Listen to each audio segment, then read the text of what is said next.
दोगुनी घर की तरफ तक सारे मेरे पृथ्वीवासियों ने, मेरी माता बहन भाइयों ने मेरे हाथ जोड़ की आदाब नमस्कार सत श्री अकाल। भाइयों मेरी माताओं बहनों, आज जो सबसे पहले तो एक बात कहना चाहूँगा, प्लीज़ इस वीडियो ने अंत तक देख लियो।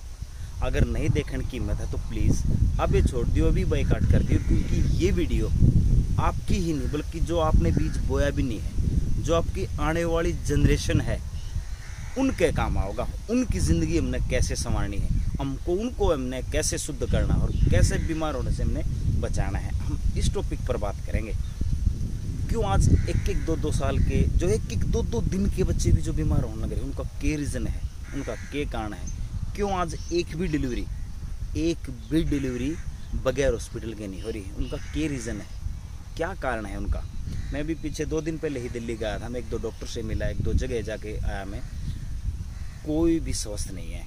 जितनी भी डिलीवरी हो रही है हॉस्पिटल में हो रही है, कोई भी घर पे। क्यों पहले सारी डिलीवरियाँ घर पे होती थी? क्या कारण था, क्या रीज़न था? इस टॉपिक पर बात करेंगे। समस्या तो हर कोई बता देगा कि समस्या है, पर उसका अल्टरनेट, उसका हल भी होना चाहिए। इस टॉपिक पर बात करेंगे, तो प्लीज़ हाथ जोड़ के रिक्वेस्ट है, इस वीडियो तक अंत तक देख लियो। मैं नहीं कहता कि लाइक करो, शेयर करो, सब्सक्राइब करो, कुछ भी मत करो। कम से कम आप अपनी ज़िंदगी संवार लो। आने वाला जो आपका बीज है, जो बच्चा है, जो आपने बोया भी नहीं है, उसकी ज़िंदगी हमने कैसे संवारना है, इस टॉपिक पर अपनी हम बात करेंगे। भाई पहले के लोग सुखी क्यों थे? वो हॉस्पिटलों में डिलीवरी उनकी क्यों नहीं थी? आज क्यों दुख हैं? आज इतनी बीमारियां क्यों हैं? इसका रीज़न सीधे हम हैं। आपने एक कहावत सुनी है, जैसा खाओगे अन्न वैसा हो जाएगा मन। सीधी ही बात है। अगर आप किसी भी मेरे भाई कोई भी 10-12 दिन तक फास्ट फूड खवा दो कंटिन्यू, अन्न का प्रभाव, ये एक छोटा सा उदाहरण है पर समझिए इस चीज़ को ध्यान से। अगर 10-12 दिन तक कंटिन्यू फास्ट फूड खाओगा तो उसका पेट का क्या होगा? उसकी पाचन क्रिया खराब हो जाएगी, उसको पाइल्स तक होने की प्रॉब्लम आ जाएगी, उसकी कब्ज बनने लग जाएगी उसके अंदर। यही रीज़न है हमारा। आज बच्चे एक दिन के बच्चे बीमार हो रहे हैं। हॉस्पिटल में जाओ, बेड रेस्ट बता दिया जाए कि आपको बेड रेस्ट करना है। नहीं जी, जिस दिन से माँ के गर्भ में बच्चा धारण करता है उसके 6 महीने पहले से प्रोसेस स्टार्ट हो जाता है उस बच्चे का कि वो कैसा बनेगा। अगर हमारे घर की, हमारे मकान की, हमारी बिल्डिंग की नींव अगर कच्ची होगी, खराब होगी, खराब मिट्टी से रखी होगी और कच्ची मिट्टी से होगी, तो आप ऊपर कितनी बड़ी खतरनाक बिल्डिंग बना लेना, वो टिकेगी नहीं, वो गिर जाएगी। तो आज हम हमारी जो नींव है ना, हम वो खराब करने लग रहे हैं। जो हमारे बच्चे आज जो पैदा होंगे ना 1 साल बाद, 2 साल बाद, उनकी हम नींव ही खराब करने लग रहे हैं। बच्चे पर प्रभाव पहले स्वस्थ क्यों आ करते, इसका रीज़न बताता हूँ आपको। आज क्या है, मिले माँ बाप मिले, बच्चे मिले, शादी फिक्स की 1 महीने के अंदर तो ये भी नहीं पता कि लड़की कौन है, कहाँ की है, कैसे है। उसके साथ शादी फिक्स होके बच्चा गर्भधारण कर जाता है। अब वो कैसे स्वस्थ रहेगा? क्या पता उसने पीछे 6 महीने से वो कैसे उसके कर्म रहे हैं, कैसे उसने काम किया है। वो आपने एक श्लोक सुना है ना, कर्ता ने कर्म, संस्कृत का श्लोक। वो जो हम कर्म करेंगे, कर्म का मतलब हम जो कार्य करेंगे उसी के अनुरूप हमें चीज़ें मिलेंगी। अगर मैं चोरी करूँगा ना तो मेरे को चोरी कहा जाएगा, कोई मेरे को प्राइम मिनिस्टर, एमएलए या मंत्री नहीं कहेगा मैं चोरी हूँ। अगर मैं एमएलए के काम करूँगा तो मैं एमएलए हूँ, उस राय पर चलता हूँ। मैं खेती करता हूँ तो मैं किसान हूँ। खेती को क्यों नहीं भाई, वो लोग जो खेती करते हैं उसको कुछ और कहते, उसको एमएलए क्यों नहीं कहते? आओ जी डॉक्टर साहब, उसको डॉक्टर साहब क्यों नहीं कहते? उसके कर्म के अनुसार उसको पहचाना जाता है। इसका ये कर्म है, ये काम करता है तो ये है। इस टॉपिक पर बात नहीं है, बात ये है कि हम करते क्या हैं, हमारी जनरेशन खराब क्यों है, उसका रीज़न क्या है? उसका रीज़न यही है, जो क्या बता था मैं कि पहले होता क्या था, जो हमारे पंडित थे, हमारे पूर्वज थे, हमारे पुरोहित थे, वो मिलते थे, लड़के की और लड़की की कुंडली मिलाते थे। मैं उसको अंधविश्वास नहीं कह रहा, ये है हमारे ग्रह नक्षत्रों का प्रभाव कि वो किस ग्रह नक्षत्र में बच्चा पैदा हुआ है, किस ग्रह नक्षत्र में लड़की पैदा हुई है। उनके गुण, उनके ग्रह नक्षत्र मिलाते थे, उनका संयोग मिलाते थे, ठीक है, उनके विचार मिलाते थे। अगर कोई दोष गुण, कोई दिक्कत है गलत ग्रह में या गलत ग्रह में, वो दोष में वो पैदा हुए हैं, तो उनका समाधान करते थे वो अन्न से, मन से, तन से, व्रत से, मंत्रों से।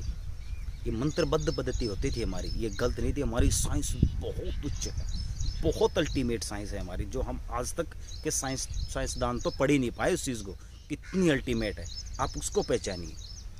6-7 महीने पहले, 8 महीने पहले उनका रिश्ता तय हो जाता था, और उनके अनुरूप, पंडित के अनुरूप, पुरोहितों के अनुरूप वो कार्य करते थे, तो उनकी संतान गुणवान पैदा होती थी। पर आज है क्या, लव मैरिज, क्या ये नहीं देख रहे आप क्या? अगर आपको आपका पुत्र स्वामी दयानंद जैसा, विवेकानंद जैसा और एक ताकतवर और शुद्ध और पवित्र बनाना है ना, जो कभी बीमार नहीं हो, आपको एक काम करना होगा, आप उसके अकॉर्डिंग आप चलेंगे। आपको जैसे आपके बच्चों की शादी तय होगी, आप लव मैरिज करो, कुछ भी करो, कोई दिक्कत नहीं है, मुझे कोई डाउट नहीं है। जैसे कि आपने लड़की को देखा, लड़के मिले, आपके 6 महीने के परहेज रहेंगे। परहेज मतलब ये नहीं कि ये करना, वो कुछ भी नहीं। आप क्या खाते हो, आप क्या पीते हो, आप क्या सोचते हो, आप क्या करते हो। 6 महीने में अपना ब्लड चेंज होता है शरीर का। अगर आप एक पैरासीटामोल की टैबलेट अगर आज लेते हो ना, तो 6 महीने तक उसका असर शरीर में रहेगा। 6 महीने बाद जब हमारा ब्लड, कहते हैं ना कि जैसे मौसम बदली होता है तो ब्लड चेंज होता है, उस टाइम पे जब नया ब्लड शरीर में बनेगा ना, तब उसका असर खत्म होगा, तब हमारा नया शरीर बनेगा। और हम 6 महीने तक क्या खाते आ रहे हैं, उसके अकॉर्डिंग हमारा शरीर बनेगा। नई जनरेशन सुधारने पर बात कर रहा हूँ। अगर मेरे अकॉर्डिंग जो मैं चीज़ें आपको बता रहा हूँ, अगर वो आप करेंगे ना, तो गारंटी है मेरी गर्दन कलम कर देना आप। 6 महीने, साल, 2 साल कोई बड़ी चीज़ नहीं होती। आप दोनों मियाँ बीवी जो जिनकी शादी होने वाली है, अच्छी चीज़ें पढ़ोगे आप, वो बच्चे की नींव रखी जा रही है। जो बीज आपके अंदर, जो आपके अंदर जो ब्लड बनता है, उससे वीर्य बनता है, वीर्य से बच्चा बनता है। ये तो साइंटिफिक रीज़न है, ये कोई ये नहीं मैं खुद कह रहा हूँ, तो साइंस कह रही है, और ऋषि मुनि महात्मा कह रहे हैं, सबको पता है ये चीज़ें बनती हैं। जो हम खाएंगे उससे हमारा ब्लड बनेगा, और उसी से हमारा बच्चा बनेगा। बड़े बुजुर्गों से पूछना आप, अगर जिसका 1 साल का 6 महीने का जो बच्चा है दूध पी रहा है, माँ को बीज की कोई चीज़ खिला देना, ककड़ी वगैरह, जब बच्चा टट्टी करेगा तो उसकी लैट्रिन में, उसकी टट्टी में बीज आएंगे। वो कहाँ से आए, वो बीज कहाँ से बना? बच्चे ने तो नहीं खाया, 6 महीने के बच्चे ने तो बीज नहीं खाया। बड़ी बूढ़ी औरतें, माताएं, बहनें मना करती थी, जिसका बच्चा 1-2 महीने का है ना, उनको बीज की चीज़ें नहीं खिलाती थी। जूस, फ्रूट, ऐसी चीज़ें खिलाती थी जिसमें बीज ना हो, क्योंकि बच्चे को लैट्रिन करने में दिक्कत ना हो। समझ में आई बात? आपको ऐसी चीज़ें खानी है, आपको ऐसी चीज़ें पढ़नी है जिससे आपका ब्लड बहुत ज़्यादा प्योर बने, बहुत ज़्यादा शुद्ध बने। जैसा आपका ब्लड होगा, जैसा आपका तन होगा, जैसा आपका मन होगा, जैसे आपके विचार होंगे, विचारों का बहुत बड़ा महत्व है मेरे भाई। एक बुक्स का नाम बताता हूँ आपको, विचारों की सृजनात्मक शक्ति। ये बुक पढ़ना, आपके शायद कुछ विचार चेंज हो जाएं। इन चीज़ों का हमारे आने वाली जनरेशन पर, आज दुनिया की कोई भी सरकार या कोई माई बहन, कोई भी ये नहीं सोच रहा कि जो हम बीज हमने बोया भी नहीं है, हम उसको शुद्ध कैसे करें। अगर हम आज उसको हम शुद्ध करने पे लग गए ना, तो हमारा आने वाला भारत, आने वाला हमारा संसार, वर्ल्ड कितना खुशहाल होगा। कोई झगड़ा ही नहीं करेगा, सबके विचार शुद्ध होंगे, सबके विचार पॉजिटिव होंगे, तो क्यों झगड़ा करेंगे। आज कोई किसी को देखकर खुश नहीं है, सब एक दूसरे को मारने पर तुले हैं, पैसा इकट्ठा करने पे तुले हैं। अरे क्या करोगे उस $10 अरब का, 10 अरब रुपयों का, जब आपकी संतान ही खुश नहीं है। वो ठीक से खा नहीं सकती, ठीक से पी नहीं सकती, ठीक से उठ नहीं सकती, शुगर है, बीपी है, थायराइड है, पता नहीं क्या क्या बीमारियां उसको घेरे पड़ी हैं, और बैंक बैलेंस है 10 करोड़ 20 करोड़, किसी काम का नहीं मेरे भाई। मेरा मानना है, अगर जिस टाइम आपके प्राण निकले, उस टाइम पे आप बहुत ज़्यादा स्वस्थ हैं, आपने दुनिया की असीम शक्तियाँ पानी है। आपको यही करना है। मैं टॉपिक के बीच में छोड़ दे रहा हूँ। जो माता बहन है, मेरा भाई है, उनकी शादी होने वाली है, 6 महीने तक उन दोनों को परहेज करना है। किन चीज़ों का? जो चीज़ें हमें नेगेटिविटी ना दे सकें, पॉजिटिविटी हमको दें, वो ही शुद्ध चीज़ें खानी है, ऑर्गेनिक चीज़ें खानी है। वो स्थान भी आपको मैं दिखाऊंगा, वो जगह भी बताऊंगा। पहले मेरी बात सुनिए पहले पूरी। और फिर शादी, जिस टाइम पर शादी हो जाती है, उसके 3 महीने के अंदर एक कोर्स होता है। हम उसको इंग्लिश में कॉर्सी बोलते हैं, मतलब वो एक रूल होता है, रेगुलेशन होता है, उसके अकॉर्डिंग हमें चलना है। उसके बाद जो औरत के गर्भ में, मेरी बहन के गर्भ में, माता के गर्भ में जो बच्चा धारण करेगा, उसके बाद पुरुष और औरत दोनों को 9 महीने तक सेक्स नहीं करना होता है। पास करते हैं वो बहुत बड़ा विनाश है। उनका बच्चा स्वस्थ रह ही नहीं सकता, उनका बच्चा की भावनाओं को वो कंट्रोल कर ही नहीं सकता, उसके अंदर काम वासना बढ़ेगी की बढ़ेगी। माता के बहुत ज़्यादा रोल रहते हैं, पिता के भी बहुत ज़्यादा रोल रहते हैं, उन दोनों के परहेजे रहते हैं। जब तक बच्चा इस संसार में नहीं आता, माँ को कभी दुखी नहीं होना चाहिए, उसको कभी गुस्सा नहीं करना चाहिए, कभी गलत चीज़ें नहीं खा रही। माताएं पिज़्ज़ा खा रही हैं, थिएटर में मूवियाँ देख रही हैं, अजीब तरह का डांस कर रही हैं, तो बच्चा इतनी हील्स की सैंडलें पहन रही हैं, बच्चा कैसे स्वस्थ होगा। प्लीज़ आप लोगों से मेरा अनुरोध है, हाथ जोड़कर विनती है, अपनी आने वाली जनरेशन को तो बचा लीजिए। आप खुद नहीं उन चीज़ों को कर सकते, कम से कम अपने आप किसके लिए पैसा कमाते हो, किसके लिए आप इतना धन इकट्ठा करते हो, वो आने वाली जनरेशन के लिए, उस बच्चे के लिए है ना। अगर आप 2 साल तक एक नीम करोगे तो आपको, उसको मैं गारंटी देता हूँ, उसको कुछ सिखाने की आपको ज़रूरत नहीं, वो अपने आप में एक महान आत्मा पैदा होगा। अगर आपको डिटेल में चाहिए तो नीचे एक डिस्क्रिप्शन में मेरा कॉन्टैक्ट नंबर है, आप इस पर फ़ोन कीजिए। और जो मेरा आश्रम है जहाँ पे मैं रखता हूँ, ये सब चीज़ें मैं फॉलो करवाऊँगा, आपको सारी चीज़ें करवाऊँगा, मगर जिसका कोई चार्ज नहीं लूँगा, एक पैसे का भी चार्ज नहीं लूँगा। कम से कम 30 प्रकार के मैंने फ्रूट बोए हैं जो 1 साल के हो चुके हैं। अभी फ़िलहाल मेरे पास क्या क्या चीज़ें हैं मैं आपको दिखा दूँगा, और 1 साल बाद मेरे पास 30 प्रकार के ऑर्गेनिक फ्रूट होंगे, जिसमें सिर्फ मैं गौमूत्र डालता हूँ और कोई भी केमिकल नहीं डालता। चलिए मैं आपको दिखा देता हूँ बाकी चीज़ें जो मेरे पास अभी फ्रूट अवेलेबल हैं, और किस तरह के, जहाँ पे मैं बच्चों को रखूँगा, जहाँ पर लेडीज़ रहेंगी, जो मेरी माता बहन भाई रहेंगे, उनके लिए जगह दिखा देता हूँ। आप शादी करने के बाद मेरे पास आइए, और 9 महीने तक, जब तक आपका बच्चा पैदा ना होता हो, आप यहाँ पर रुकिए, कोई चार्ज नहीं है, फ्री सेवा है मेरे समाज के लिए, मेरे भाइयों के लिए, जो आने वाली जनरेशन है उनके लिए। और वहाँ पर आप यहाँ पर अपने बच्चे को जन्म दीजिए, और फिर देखिए। वो कहते हैं ना, इंडिया प्रूफ मांगता है, इंडिया के लोगों को थोड़ी ही प्रूफ चाहिए।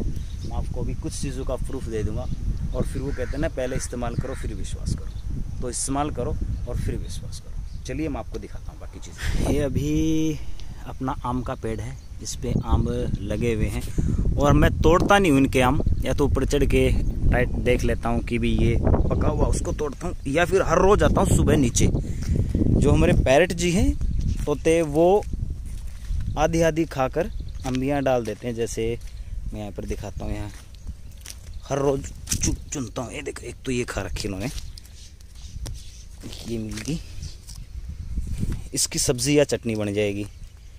ये अब ये तैयार है, ये देखो नरम है, ये तैयार आम है, पेड़ पर पका हुआ। अभी चलो मैं छील के आपको दिखाता हूँ, ये बाकी फ्रूट भी दिखाता हूँ मेरे पास क्या क्या तैयार है। चलो इनको उठा लेते हैं। और ये है बबू कोसा, नाशपाती जैसा जो होता है, ये जैसे लगा हुआ है। और अब ये देखिए, जैसे तो तन खा रखे है, ये पूरा पका नहीं है पर फिर भी टेस्टी है ये। और नीचे पड़े हैं, जैसे ये बड़ा है, ये अभी तैयार नहीं है, अभी 15-20 दिन में ये तैयार हो जाएंगे, तैयार होने लग रहे हैं। ऐसे ही बब्बू कोशा, इसके 3-4 पेड़ हैं। ये बता दूँ बिक्री के लिए नहीं है, यहीं पर हम यूज़ करते हैं इनका, ये लगे हुए हैं इसमें। चलो बाकी आपको और फ्रूट दिखाता हूँ। और ये देखिए जामुन तैयार है,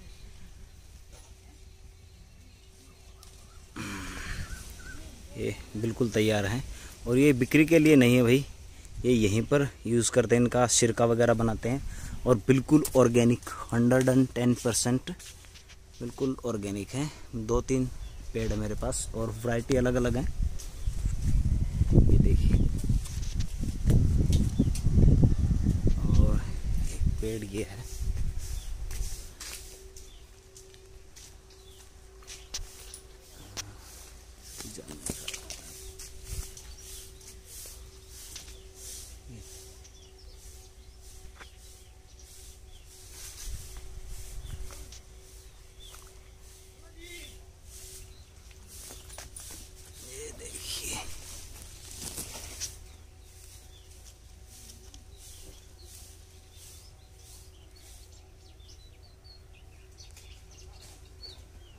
ये अभी हल्की हल्की तैयार हो रही हैं।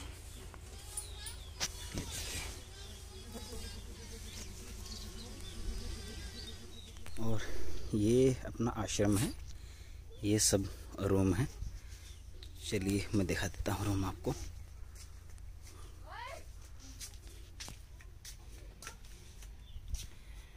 ये देखिए, ये रूम है अंदर का।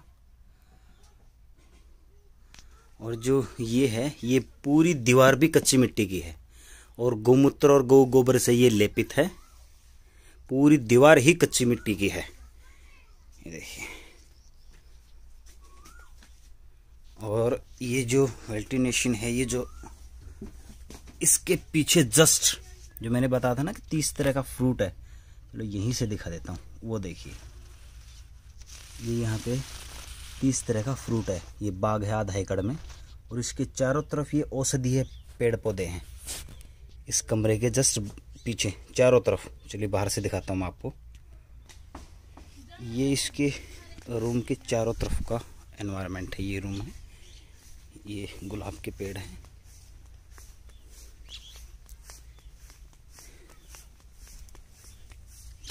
ये पीछे का है, पीछे चारों तरफ इसके पेड़ पौधे हैं, खुशबूदार पेड़ पौधे हैं। और ये बाग है, और वो मौसमी सब्जी है, जो मौसम के हिसाब से जो हमें सब्जियां उगाता हूँ यहाँ पर। ये देखिए,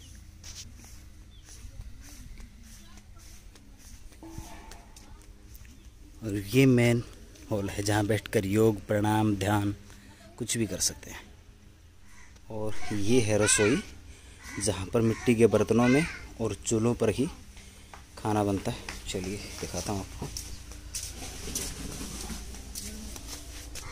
ये दिन में जो दूध रखते हैं, जो पूरे दिन पकता है, वो दूध रखा हुआ है। चलिए अंदर से भी रसोई दिखा देता हूँ आपको।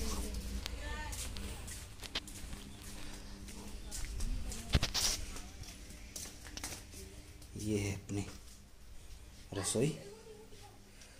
सब जो बर्तन हैं मिट्टी के ही हैं, और जो आटा पीसते हैं ये है। नहीं बेटा, शरारत नहीं मत करो। ये हाथ की चक्की से आटा पीसते हैं। और ये पीछे बाग है। चलिए मैं आपको दिखा देता हूँ आम जो हम लेके आए थे वहां से उठा कर अपने आम के नीचे से। कैसा है ये, देखिए।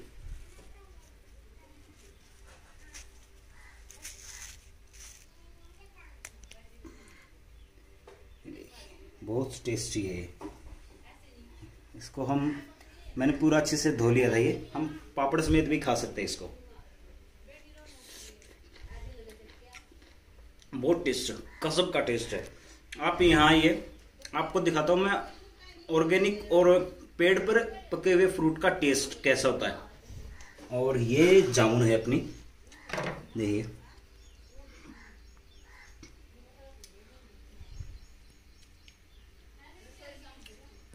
अल्टीमेट स्वाद, आनंद, ब्रह्म आनंद। ये भी शुद्ध जिंदगी।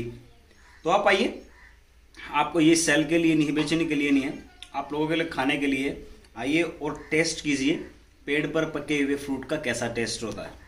राम राम जी।